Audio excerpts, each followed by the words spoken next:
Right, well, thank you everybody for joining us. Welcome to the latest episode of our At the Coalface series of webinars. Thank you for giving up an hour of your day, whether it's watching it back on from registration of the booking, or just you're here with us live. We appreciate you giving up an hour of your day. We know there's lots of content out there, so we appreciate that. Those of you who don't know me, my name's Arun Chauhan. I'm a lawyer. I'm the founder and director of this law firm, Tenet. If you don't know Tenet, we're a firm that specialises in disputes, investigations and compliance advice arising out of fraud or financial crime. Now, the aim of when we started At the Coalface is very much the same as it is today. We're on episode 10. We're trying to speak to people who are dealing with fraud or financial crime issues, and they're on the front line, so we want to hear from their perspective. Now, there'll be some previous episodes posted in the chat. Paula, my colleague, will post some of those episodes. We've talked about ESG, we've talked about procurement, culture, investigative journalism, and a host of other areas. Today, we're going to be talking about insurance around fraud risk. And I'm really pleased to be joined today by Vikshay Vijai, Fraud and Crime Lead Underwriter at Allianz Trade. Now, I met Vic in May of this year, and I was speaking at a ACFI Associated Certified Fraud Examiners event. And Vic was asking me some tough questions from the audience. So it's my turn to repay the favour. So Vic, maybe you can just give a little introduction about yourself and Allianz Trade. Absolutely. Thanks for that, Arun. And first of all, it's a real pleasure to be here. So thank you for inviting me to this episode of At the Coalface. So my name is Vikshay Vijai. As Arun mentioned, I head up a small but very talented team of underwriters here at Allianz Trade.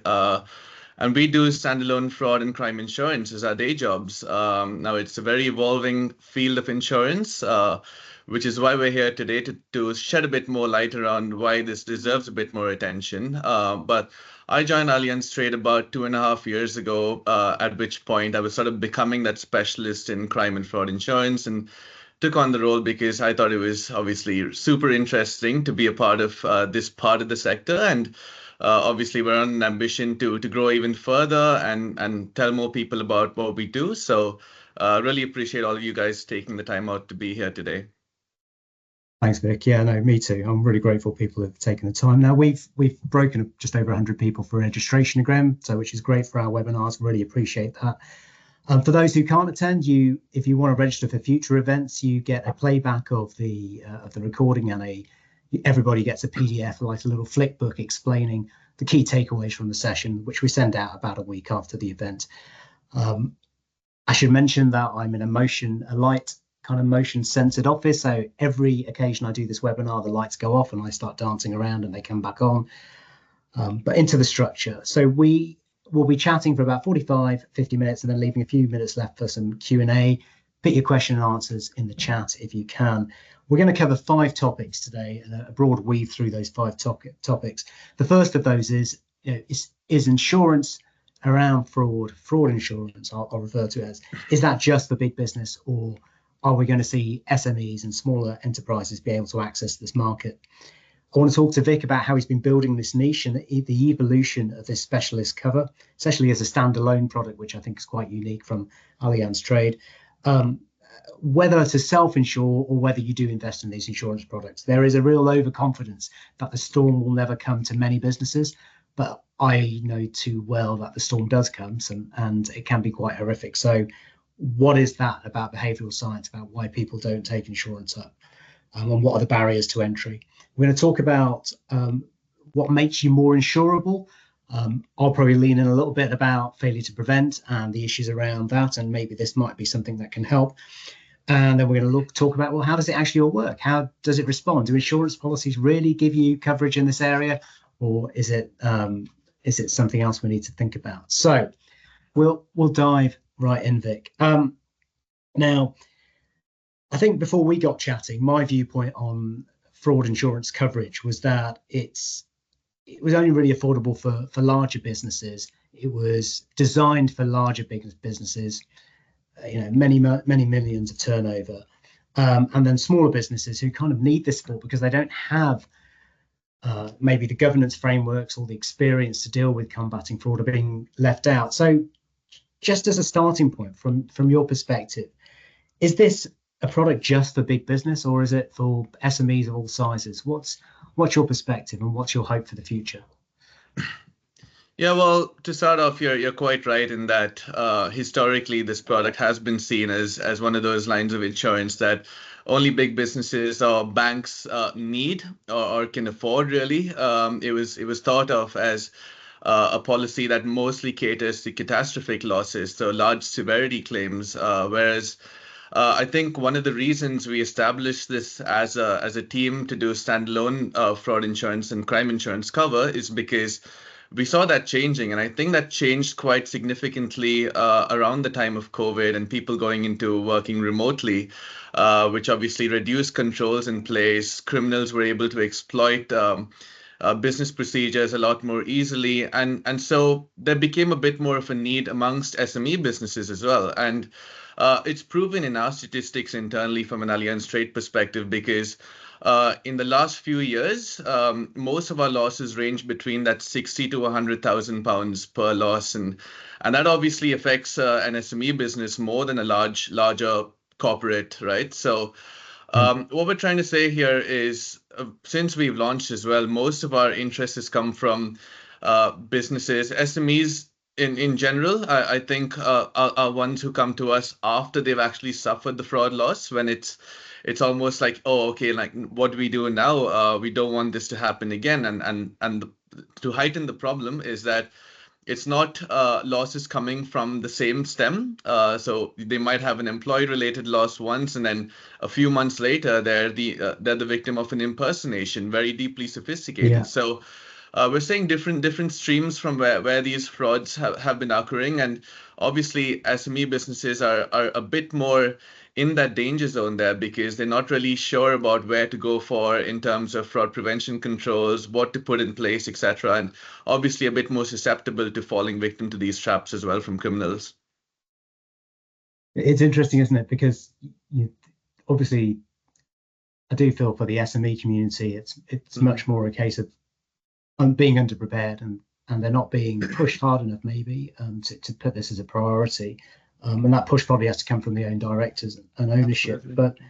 But for larger businesses, well, I think we'll touch on that later, that still many of them don't take up this cover, and there's something to look at. Now, Yeah. I was looking at your LinkedIn page. It talks about you volunteering to help young distressed children in local London communities. So you're obviously a man of ethics, a man of heart.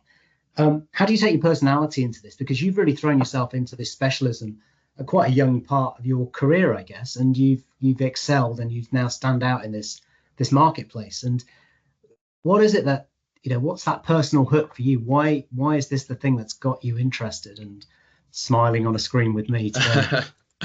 No, I think you touched on the word before. It's just a niche, right? I'm just someone who follows the niche really. It's really rewarding and a feeling of pride to be working in a part of the industry that I believe has massive potential. It's still in its very nascent stage of growth.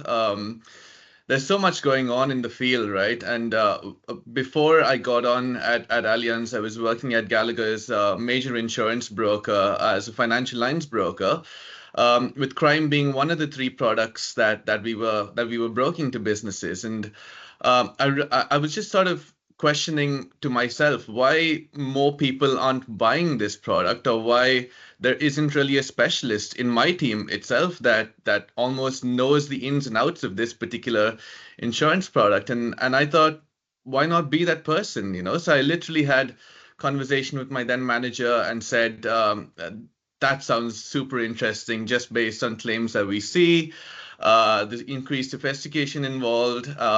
Would you be happy for me to take a bit of a lead and see where we might see more demand for this from our clients, etc.? And thankfully, was really happy with the initiative that I took, and I ended up becoming that bit of a specialist in this field.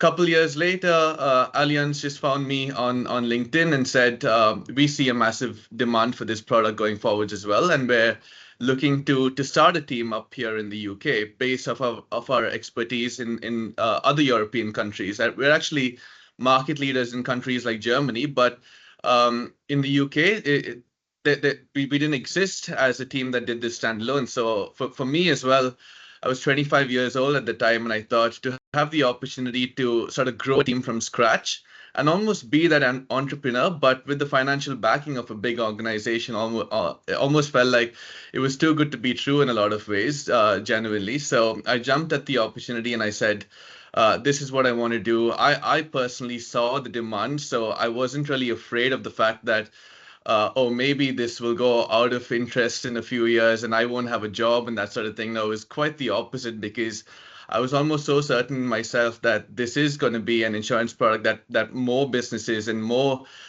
brokers, prospects, etc., will be talking about more and more going forward. So take that, then I sort of became that person to sort of lead this team and grow it from scratch. Really brought my broker relationships over, which really helped.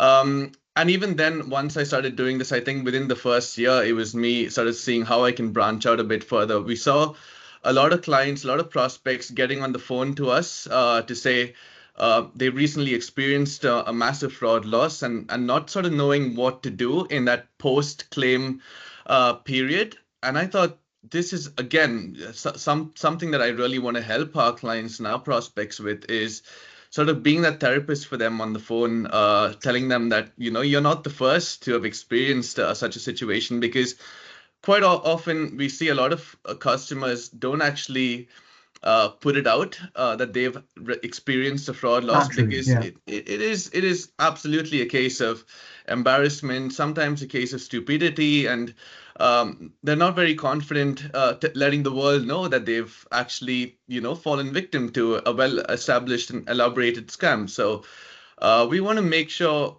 that we're giving them a safe space to talk about this a bit more openly, and hopefully come to us for a bit of that support in the post-claim situation. So I thought it was really, really, really interesting to be that person who could not just offer an insurance policy, but also a bit of advice, a bit of therapy if required, just to say to our clients, you're okay. This has happened before to a number of businesses like yourself, but we want to be those people you come to see where you can go after, who you can get in touch with, how you can come out of that situation a bit more open-mindedly and take your business forward from there. So I feel like I'm really blessed to be part of that niche, and it will continue to be a niche for a while. Hopefully not too long, but yeah, while we're there, it's really interesting. It's good. It draws me back to, when I was a younger lawyer many a year ago. I think it was about 2006 or 2007. I was probably 4 or 5 years qualified, and I thought, our fraud and asset recovery and fraud work seems really interesting, and I pitched to develop a niche in the team at the firm I was at then, and that led to me staying in this kind of world ever since. And you've just displayed the power of LinkedIn, because that's absolutely, yeah. I mean, exactly. What's really interesting though is that you saw this niche, and it's obviously developed since. Now, half of the equation is the supply of the product, and the other half, of course, is the demand. What are you seeing then in terms of how the fraud products have been evolving, and certainly that support around, say, you call it therapy, that post reaction type of situation? What have you seen in terms of broad numbers or uptake of the product since you've started to really focus on it? Are you seeing that year on year there's an increase in the marketability, the purchasing of the product? How's it looking? 100% more and more demand with every year, absolutely. And I think that's almost directly proportional to the increased sophistication we're seeing in these fraud schemes as well. I mean, the word AI in fraud wasn't really a thing until maybe quite recently. It's probably been happening a lot longer, but it's come to the limelight a lot more in the last couple of years, I would say. And I think people started talking about this a lot more during the pandemic with remote working, as I touched on. It gave criminals a huge opportunity to exploit businesses who didn't have controls up to speed. So I think certainly it is one of those things where we've seen examples from the biggest bank in the world to a small 10-person startup business that's also experienced the same kind of fraud. So the point we often make is nobody's exempt, and you could be next, and what we put a lot of work into, and myself included, I met you through the ACFE, and I found a passion in learning a lot more about the subject matter from the likes of associations like the ACFE, the ACFCS as well. Gives me more of an understanding of the technical side of fraud, the impact it can cause on businesses, and sort of use that combined with our Allianz Trade data and statistics, because we've been doing this for over 6 years across Europe, as I touched on. We have then combine that to produce data which customers really enjoy reading and brokers enjoy reading, because it touches on how the fraud market has evolved over the last couple of years. What are those most common types of fraud that we're seeing? And to touch on it, or to drive it home, we're actually providing real life case studies of what happened in your sector. So if we're going and speaking to a construction business tomorrow, I take 5 examples of frauds that have affected the construction sector within the last year itself. There's no shortage of examples, even with businesses not putting it out in the media quite openly. There's still enough examples to take to any kind of business, whether they're small, medium, or large. So certainly, demand has been increasing quite significantly in recent times, and these examples are probably one of the reasons for that, because businesses are starting to think about, okay, we might actually be next, and let's not be that business that considers this after we've actually fallen into the trap. Okay, and so just for anyone who's on the session or watching it back, do Allianz share that type of background stories, that the events that happen in certain sectors? Is there a way people can sign up to get that information? Absolutely, yeah, and this is sort of one of the biggest reasons why we do this standalone, right? Historically, clients or prospects would have to buy, D&O insurance, PI insurance in order to have crime added on, and a lot of clients would also feel like, oh, they probably don't need to have this as a standalone policy for various reasons. I'm sure we'll touch on that a bit further ahead on this call, but one of the best things about us doing this standalone is that we actually devote a lot of our times not underwriting, but actually producing data, researching the market, looking at what's happening out there, what customers can really raise their eyebrows reading, So there's a lot of data around, like I touched on, which are the most common sectors that criminals might target, and what kinds of fraud that those sectors experience. So are you able to share what those insights say at the moment? Can you say what are the sectors that are of greatest risk? So from our perspective, we're actually seeing the most in the manufacturing sector, food and beverage, so restaurants, hotel chains, construction businesses, retail, and then healthcare. These are the top 5 that we've seen in the last couple of years of doing this. Sectors that have been hit quite hard with fraud and with very elaborate types of crimes as well. So we bundle this all up together. We produce ebooks every 6 months to a year, at least. Customers who purchase a product get this as standard as part of our fraud prevention library, so to speak. It's a database of documentation that we have on hand. Customers can read. We touch on red flags in social engineering, how you can spot an impersonation fraud before it happens and before it gets too late. If you've been the victim of an employee embezzlement, how do you come out of that situation a bit more easily? These are the types of topics that we consider in these ebooks, and we've had really good feedback both from our brokers as well as from our customers around the points that we're touching on. Okay. And I noted on the website, it talks about how, I'll take the quote here, business fraud insurance is a key component of today's corporate risk management. And obviously, there's a lot more around governance frameworks in terms of risk management for fraud. That seems to be quite embedded in a lot of larger businesses. And what is it specifically then that enhances that framework from, I suppose, being aligned with Allianz Trade or this product? If you're taking this product on, hoping that an event will never happen, but you're sitting there thinking, okay, we're insured for the event. Yeah. But it's more than that. Then it's a continuous kind of life cycle of helping them improve. And if you could think of if it's that, what are the I've kind of put you on the spot there, but what are the key things you think people or businesses need to improve on? What are the things saying, well, actually, this is great, you're with us, but we think you could do X or Y. What is X or Y? Yeah, certainly. And I think with this, it also comes back to failure to prevent. And we're obviously seeing a bit more of an interest from clients at this point in time. In general, I think, we want to escape where we are right now, or where we have been in the last couple of years, where prospects actually come to us in the aftermath of suffering a fraud claim, and they're like, we don't want this to happen again. So we want to buy the insurance. But where we want to go to is customers buying it before the event actually happens, and then obviously coming to us for that particular post-claim relief, etc. So I think for us, the X and Y really is customers being a bit proactive, understanding where their fraud risks come from, and how to address it. And this is obviously part of failure to prevent as well.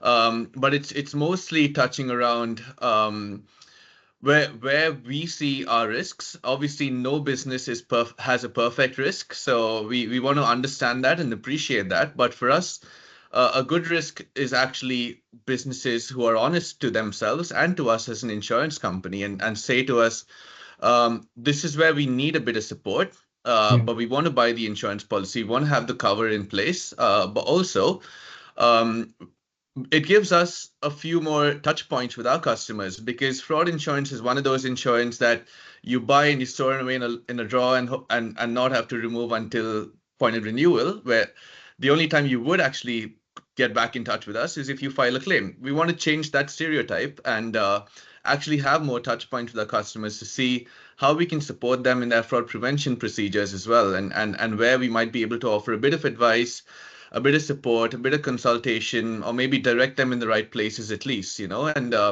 this is something we want to change. So for us and for me, it comes back to the customer being a bit proactive and not waiting until the worst was to happen. No, I think that's really important, because I think it's a continuous life cycle, making sure you're on the front foot in terms of preventing fraud. And obviously, Certainly. If you're on the front foot and preventing fraud, you're going to react in a far better way in the event that you discover it. Just one quick thing, maybe about a negative about insurance. So we've seen it with authorized push payment in the banking industry, how the banking industry have been concerned that they essentially are an insurance product for criminal cause loss, and it incentivizes the criminals to do more. What about this? Is this going to say, I'm not saying criminals have morals and think, well, they're insured, it's okay, but is this almost increasing the attraction for criminals, knowing that businesses might have insurance behind them? I don't think so, to be honest. I think what's not going to change is businesses kind of trying to be more and more on the front foot, and fraud insurance is just part of that overall good corporate governance, the overall risk management procedure that they have in place. It's just one additional point that they would have to consider. What we think won't happen is, okay, just because we have the fraud insurance cover in place now, we're going to publicize the fact that we have fraud insurance cover in place now and attract more criminals to target our business. I don't think that's going to happen too often, because you're just leaving yourself open, like you touched on, to be part of that scam.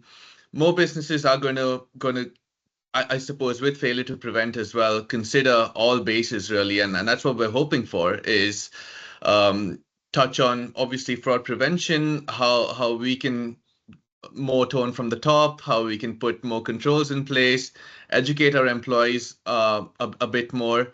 But for me, the final piece of the puzzle would actually be having the insurance cover in place, because what if the worst was to happen even after you put these controls in place, right? And so I don't think it's going to have a massive impact around crime being heightened a bit more. It probably continue as is, but for us, we're looking more from a business perspective, right? Obviously, failure to prevent addresses it more from the side of the customer, where if the business was to commit fraud against the customer, what are they doing to avoid that? What we're saying is, okay, that's all well and good, and failure to prevent is a huge deal now for businesses to consider, but stats and facts prove that it's still more likely that the business itself will fall victim to a scam, either by their own employees or by who they believe to be their customers or suppliers, etc. So it's for us to say businesses consider all angles to this really, and if they do, I feel like maybe claims will increase slightly, but I don't think it'll be drastically different. It won't be a big change on the landscape. And then, Yeah. so if we start to talk about why the products or the availability of fraud insurance is not so well understood by maybe businesses, and I think I want to touch on things like, what are the key messages if you want to persuade directors or a board that this is something the business should invest in. I mean, if you stand back and put it in kind of lay perspective, fraud occurs more than burglary. Yeah. We have insurance on our properties because our mortgage lenders tell us we have to insure the bricks and mortar, but it's not compulsory to have contents insurance, but everybody takes it. Now that might be because they don't understand, but everybody takes it, even though the risk of that event of covering that, maybe it's from flood damage, okay, something separate, but what is it that stops people thinking they need this? What are your barriers to entry you're seeing that can help people here have conversations internally in their business or tell their clients? These are kind of some tools for persuasion. Yeah, and this is a great place to discuss that, because there are three major assumptions that I see as barriers to entry, and I stress on the word assumptions because that's all they are. I think most people who do similar jobs to me would agree that these are not true, but essentially there is a stereotype that fraud insurance cover is expensive, and especially if you're buying it standalone, it's probably going to cost us more than in terms of our overall insurance package, right? So there's often been the stereotype and the assumption that having fraud insurance cover in place is expensive, but it doesn't have to be. And we'll touch on what a good risk looks like from a bad risk and how that helps reduce your premiums. But in general, in the first year of us doing this, our annual premiums for clients in that mid-sector market, in anywhere between 10 and 50 million annual turnover, they were paying not more than 10 grand in terms of annual premiums, right? So and then obviously that depends on a lot of other factors. It depends on your employee count, your previous history of fraud losses, what the actual risk looks like, etc. But we had actually a lot of very positive feedback from our clients and our prospects when they actually saw what the price was, when they actually saw what the quotation turned out to be, and a lot of clients would look back and say, oh, we actually expected it to be a lot more than this, but this is actually quite nice in terms of us having that peace of mind, because that's what they really want. So the first assumption was it being too expensive.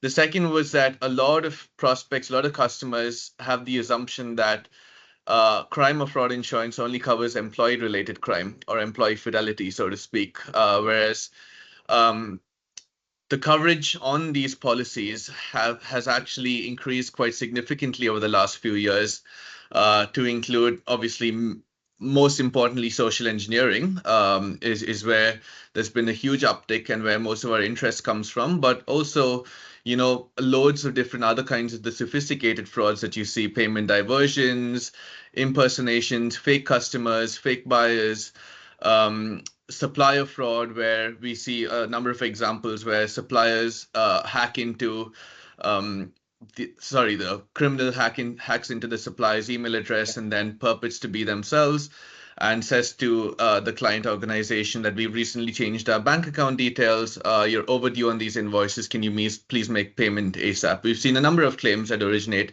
on these types of fraud. So once businesses start to understand that most fraud or crime policies, especially if you're buying them standalone, you actually get the advantage of it being a lot more all-encompassing. It covers you against employee fraud, but also against a lot of the other third-party perils. That almost makes them go, okay, this is something that I did not expect, and maybe I need to consider this now because you're giving me that all-encompassing protection that I've been crying out for.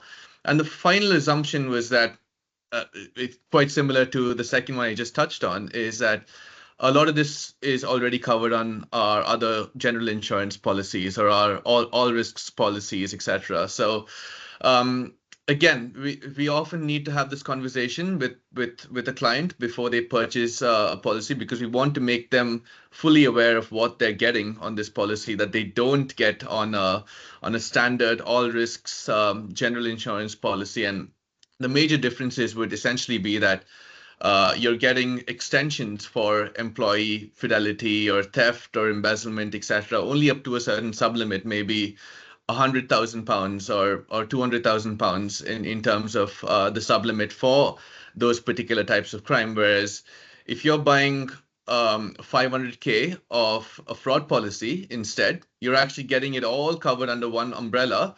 And from experience, you're not paying a lot more, a lot less as a difference to have it as a standalone basis. So I'd say those were the three assumptions that we saw, which we're still in the process of trying to ensure businesses actually know that those aren't always true. But that's where we stand today, I think. Okay, so what about the assumption that a business overestimates their ability to self-insure? So that confidence that, hey, we've got a policy, we've got a procedure, they believe it's not sitting on a shelf doing something.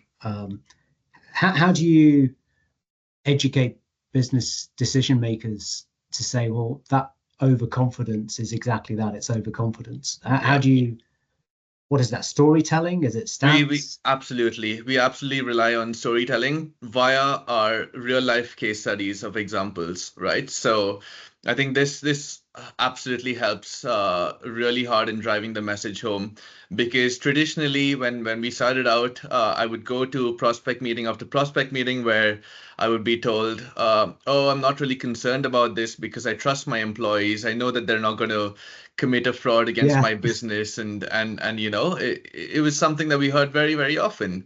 But now we're kind of breaking that barrier because of the examples that we're showing them, and it's not actually always employees committing the fraud. In fact, when it is employees committing the fraud, they've actually been doing it for a number of years under your nose, and you've only just realized, So it's almost like painting the picture, storytelling, and really helps telling a story from actual claims examples that we've seen. We put that into a very easily digestible format for prospects to understand, to take in and consider, okay, if this has happened literally in my sector to a competitor of mine, what's stopping these criminals from targeting me tomorrow, right? So it's almost like, really just driving that message home of, this is what we're seeing in the media, but this is what you're also not seeing in the media that we see as an insurance company that does this standalone. So are you considering this? It's not about shoving it down their throat or making the sale, but it's about, are you considering that this could potentially happen to you? Yeah, and it's interesting. I think it is when you bring it to life with a business which is completely in their sector or in their same wheel, that makes a difference, because that reference to employee frauds, that's true of the ones I know we've investigated in the last couple of years. They've been going on for a long time. Absolutely. And it's the classic way of how these things are discovered. You touched earlier about good risk and bad risk. And in preparing for today, I spent a fair bit of time looking through the website of Allianz Trade. I should say we don't work with Allianz Trade. It's, we've obviously just met at an event, and that's how we've got chatting about you talking about this. So I'm learning from the outside, like anyone else will be on this session. And there's a huge amount of content on the website about risk management and internet fraud. There's stuff around AI and embezzlement. And I think Paula can put in the chat a link to the website. And when we send out follow-up today, we'll send details about some of the that kind of governance assistance and so on. But you have that nod towards kind of good risk management. What are the underwriters really looking for, though, when they're going to say, we've got a prospect, they want a proposal? Can we just lift the lid and just pull the covers back a bit? What is it they're actually looking for before that'll make them say, okay, let's consider underwriting this? Yeah. No, I hope this is not a sort of boring answer, but because you say lifting the lid, and people are probably expecting me to open a can of worms, really. But really, it's not much different from an underwriter for any other line of insurance, really. We're looking for prospects and clients. And when I say a good risk, I mean the best kind of risk for us is put in as much information as possible in that proposal form, right? Like let's see you being as open and honest as possible about your business.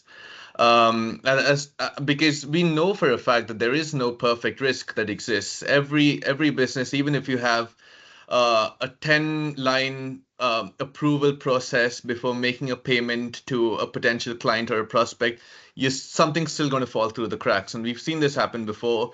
We've paid out claims where it's as clear as day. You can see that this is a fraudulent attempt, but an employee still falls into the trap. So what we're trying to say is, be honest with us. Tell us about where you stand with your fraud risk management process.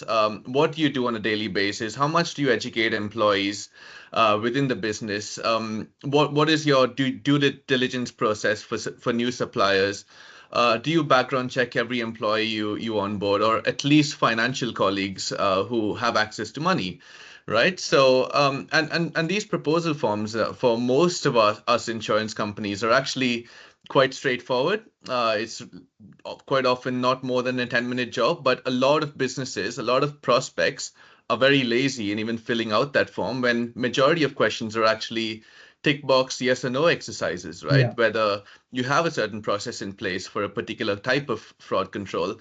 Even if there's a not applicable box as a third option, a lot of prospects I see don't even select either of the options on that particular question, which makes me a little concerned to say, why haven't they actually answered it, or what's going on here? Are they just hiding something, or is it just a case of them being lazy, right? So for an underwriter, I think for me personally, I really enjoy underwriting risks where the concerned prospect or the decision maker is being very open and collaborative and cooperative about what they have in place, and they're actually even open for a call to discuss that further and try to understand how they can improve those risks in place. So that's how I would split a good and a bad risk. So I'm not going to say that a good risk is one that has all those controls in place and a bad risk is one that doesn't.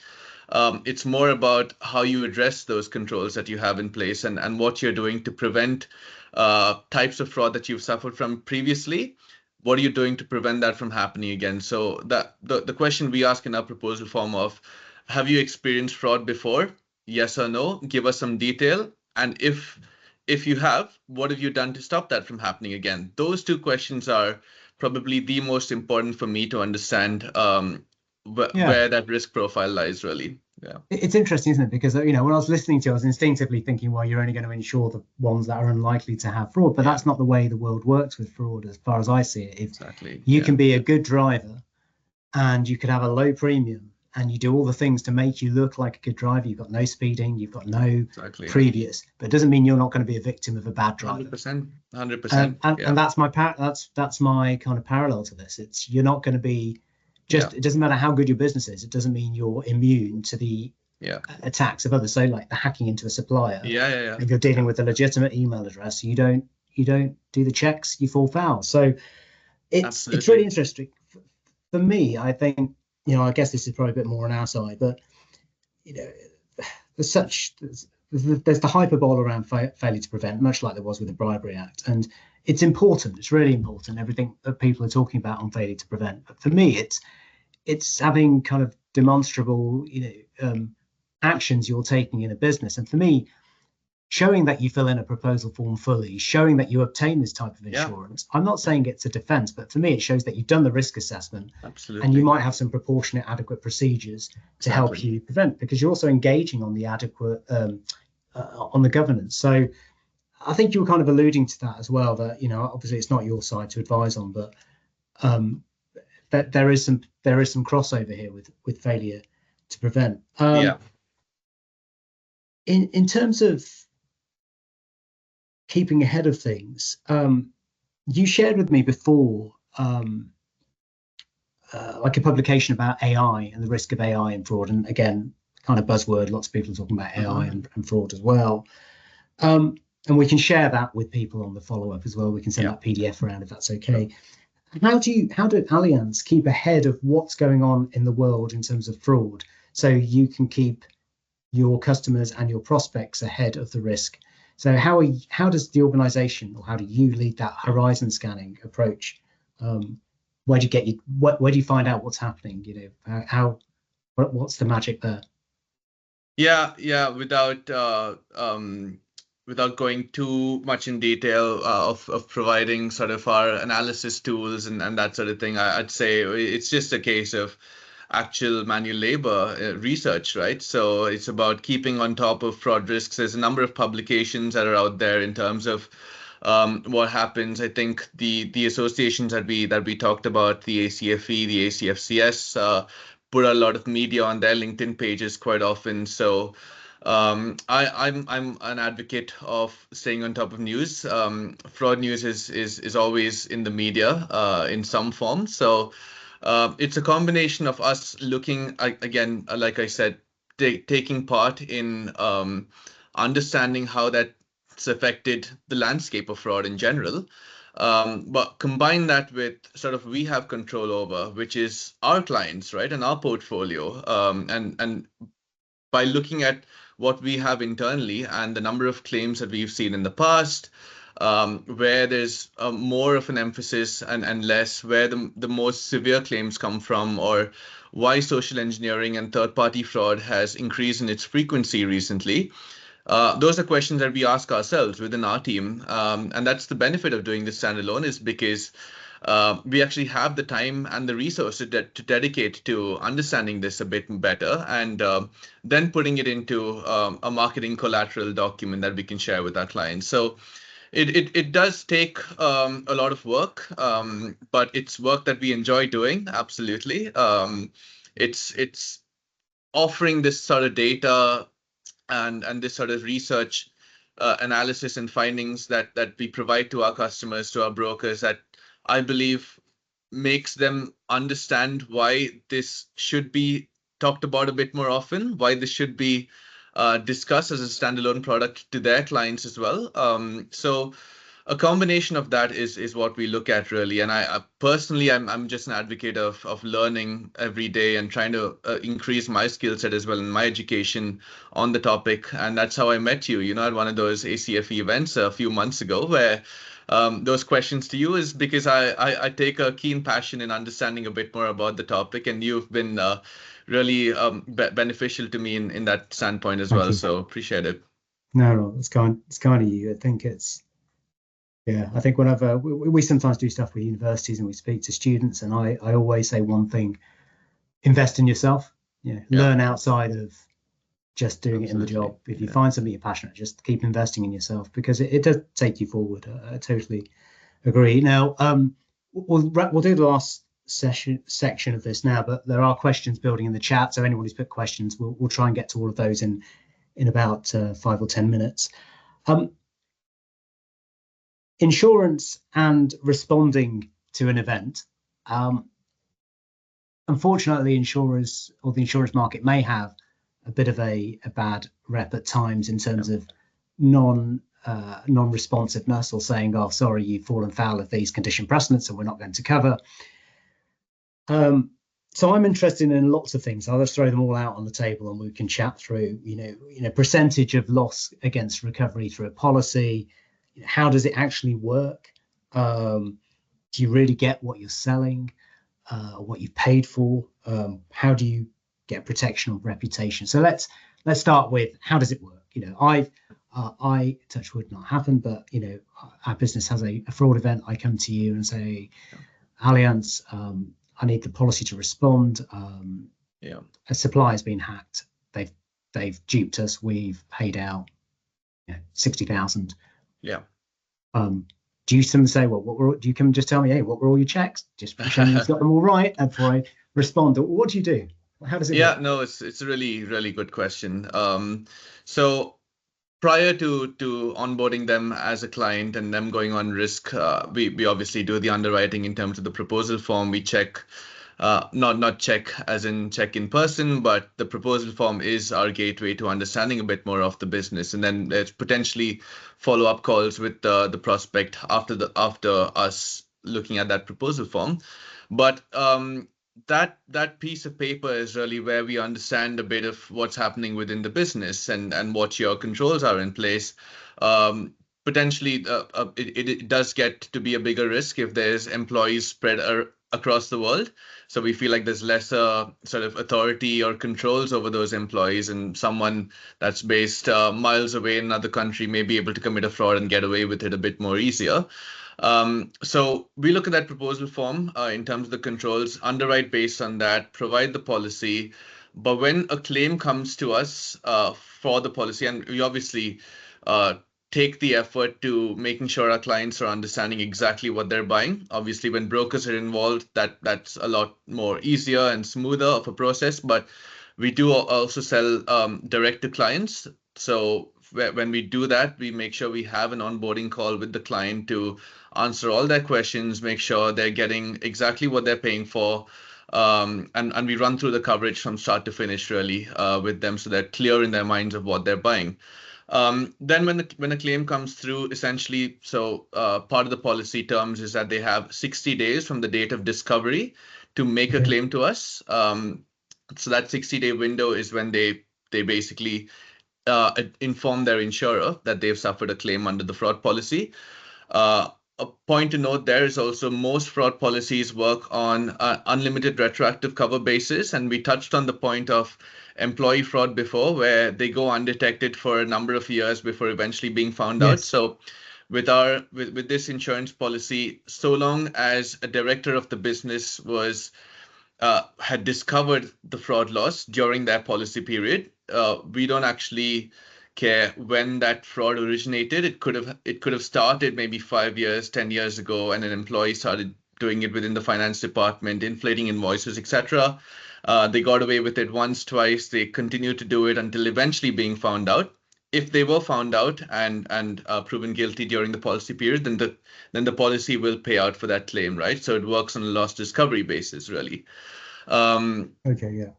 Hopefully that made sense. But then once they send the claim over to us during that 60-day notice period for filing the claim, I then involve our team of very well-reputed claims experts. So there's a team of 10 of them or so who do this again as their day jobs, only assessing fraud claims. So we try to have a good reputation in the market of them processing claims quite quickly, work with the client hand in hand. So this is where I step out of my duties. I'm just sort of the point of contact, really, between the customer and my claims team. So I'm that middleman at that point, or the underwriter is really the middleman at that point, where we advise the client that it's being looked into, it's being investigated, so long as all the documentation is provided. And we usually, depending on the type of claim, we ask for sometimes a police reference number, maybe an email trail of what's gone wrong, the fake customer documentation, that sort of thing. So as much documentation as they can provide, the better their chance of having the claim paid.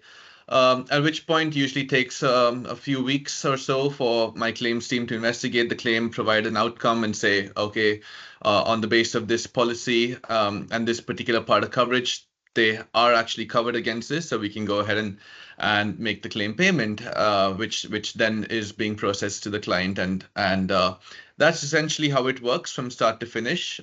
It is actually quite simple and straightforward, but we do go a bit deeper into the whole sphere, depending on the claim itself that's being filed and understanding the basis of which on which it's covered. But we try and eliminate that problem as much as possible by having that conversation with the client before they actually purchase a policy, so they know exactly what they're getting coverage for.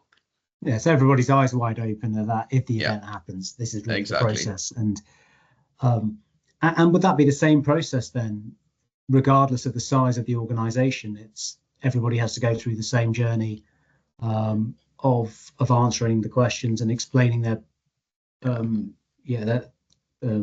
I suppose their checks and balances. Generally, yes. From our perspective, more often than not, it is the same process. For very small businesses or very large businesses, it gets slightly different. Sometimes, if there's a very big risk that we're looking into, we definitely prefer having a sort of market meeting call with the client, where we understand a bit more of those controls in place and sort of where they see more of their risk being exposed to. And for smaller business, we take more of an emphasis to actually explain it as clear and well as possible, so they know exactly what they're buying. So that mostly comes from us, really. But from a client's perspective, that proposal form and providing your accounts or financial statements in some cases is sort of where it ends. And on request, we sometimes ask for them to provide a bit more information, but otherwise it's fairly straightforward. Okay, and then that kind of softer coverage. I haven't really explored this with you. Just kind of before we round up and deal with some of the questions. Some of the softer losses, so reputation. What happens if a business has been impacted by fraud? It impacts on their reputation. How is that quantifiable? Is that insurable? Very, very good question again. And just to touch on that. Essentially, we see loss, recovery, reputational damage, legal costs, hiring of a loss investigation professional, etc. This falls as part of that post-claim support that we offer. So for up to 6 months after the claim itself or after the loss event, we will be able to not just pay out these expenses or reimburse these expenses that the client might incur towards going to these different avenues, but we'll also provide our sort of support or our 2 pence to say, this is what we would recommend, or the course of action that we would recommend you take. Of course, at the end of the day, it is the client's preference of who they decide to work with in terms of that loss investigation professional or going to court, that sort of thing. It's ultimately the client's decision, but we are able to offer a bit of recommendation based on, again, our portfolio, our previous experiences, etc. But yeah, so for up to 6 months, we actually can provide reimbursement for all those expenses, and we actually encourage clients to maybe put out a press statement to say to their customers that we've been hit by a fraud recently, but everything's under control. We have it all in place to come out of this situation quite smoothly. We actually recommend that they do that because, like I touched on previously, we want customers not to shy away from talking about them experiencing fraud, and make it a bit more of an easier conversation. So we want to support with that. But otherwise, yeah, we recommend, obviously, it really helps in terms of claims being paid quicker as well. If you do file the claim with court, depending on the size, of course, and maybe get a police report, etc. These things really help, both from our perspective, but also for them. Ultimately, what we want to be doing is, by supporting them with that procedure and telling them what we might recommend them do differently in the next time, it reduces the likelihood that they'll suffer a claim again in the future, which means they better their controls, they lower their premium at renewal, and for us, it means better loss ratios in the long run as well. So it's a win-win situation for everyone, really. Yeah, and that sounds like you're in it for a long-term relationship with clients, which is also exactly good. So, well, as always, these hours go by very quickly when we do these webinars. So we've got a few questions, but a lot of them I think we've answered, but I'll touch on those very briefly and have everyone away by 1 o'clock. So firstly, look, thank you, Vic, for sharing like absolute huge amount of knowledge you've got. It's really evident that you know this inside out, and I know we didn't prepare in a way that you know all the questions that are coming, so that's brilliant. For anyone who's still with us or you're watching it later, if you are able to fill in a feedback form, you get that in the comments. If you're able to do that, that'd be great. You'll all receive a copy of the recording, a PDF or an ebook summarizing the key advice and points made by Vic. Look out for your next episode in the inbox. We are likely to have the director of prosecution of an offshore island. I'm just trying to finalize the date with him to figure that out, and so we can see how prosecutions happen offshore in relation to fraud. In the follow-up, you'll get stuff from us. You'll get some stuff from Vic and Allianz. If you want to speak to Vic directly, obviously we can't share your email address, but if you send us an email or on your feedback form, you can give us consent. We can put you in touch with Vic, or I'm sure you can find him on LinkedIn. That seems to be how people tend to find Vic. Right, quickly, very quickly, some questions, and we've got 5 minutes. Is there a significant variation globally in regards to the coverage available? So, and if so, how does the UK respond? So, I'm not sure if that's insurance coverage depending on which country you operate from, or if the fraud takes place in a different jurisdiction, does the coverage matter? In terms of coverage itself, I think the UK is actually doing quite well in terms of offering this service. I know the US is massive in terms of availability of coverage, at least. But otherwise, the UK is doing quite well. I know from an Allianz Trade perspective, we have a good footprint across Europe. So market leaders in Germany, and there's a huge portfolio that we've generated there. But across Europe as well, we know that there's reasonably good availability of cover. I think there's still loads to be done in terms of Asia or the East in general. It's something that I'm taking a keen interest in just looking at and seeing how that whole side of the world develops in terms of having this coverage, especially on a standalone basis. But I think for the moment, it is just an add-on product that businesses can buy. Okay, great. And someone said, just to clarify, Matt, you've asked a question.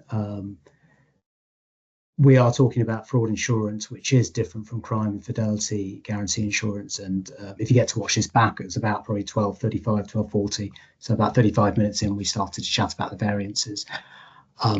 Peter, you've asked about, well, you said, what independent due diligence do you conduct on a prospect's fraud controls prior to providing cover? And Vic's answered that, I think. Or do you rely on self-disclosure? Well, it's all about the proposal form. I think the message is more and more information is always better. Honesty and openness. Yeah, absolutely. Yeah, I really like that, honesty and openness, because I think that gets everybody off to the right foot. Personal insurance against fraud, is that a thing? I know it's not your world, but I know your business. But not that I know of. Like I do know high net worth individuals can purchase fraud cover. Okay. Yeah, so I didn't know that. Yeah, so you can have fraud cover if, for example, I think this has been talked about a bit more recently because we're seeing the likes of Brad Pitt being impersonated by AI, and he wants to cover himself if he was to fall victim to something like that. So I don't know. I'm not sure it's available to the layperson, but I do know that high net worth individuals can buy this as sort of an add-on to their to insuring themselves, really. I can assure you, I wasn't writing that down because I think of myself as a high net worth individual. I'm definitely anything but. Okay, well, look, I think we've covered most things here in the questions. I'm conscious about the time. Vic, thank you so much. I've really enjoyed having the chat. It's been great. I imagine I could do this again in like 18 months and see how the world's changed. But everybody who stayed on, thank you. If anyone's registered and watched it, thank you. Please follow Vic on LinkedIn. He's super knowledgeable and super helpful, as you can tell. And we'll be back in touch with another At the Coalface. Thank you, everybody. Thanks very much, Arun. Thanks, everyone, for joining. Really appreciate it.